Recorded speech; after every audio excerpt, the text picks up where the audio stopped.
వస్తావని ఆశతో ఎదురు చూస్తూ ఉంటాడు శ్వాసతో.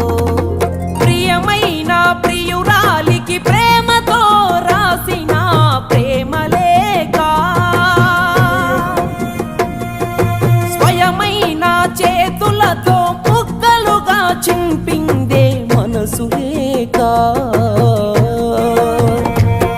నువ్వు ఊర్వశివని కాదే నిన్ను ప్రేమించింది, నువ్వు దేవతవని కాదే నిన్ను పూజించింది, నువ్వు నింగివని కాదే నేలనేమైంది, నా ప్రాణం అనే కదా నీకు అలుసయ్యింది.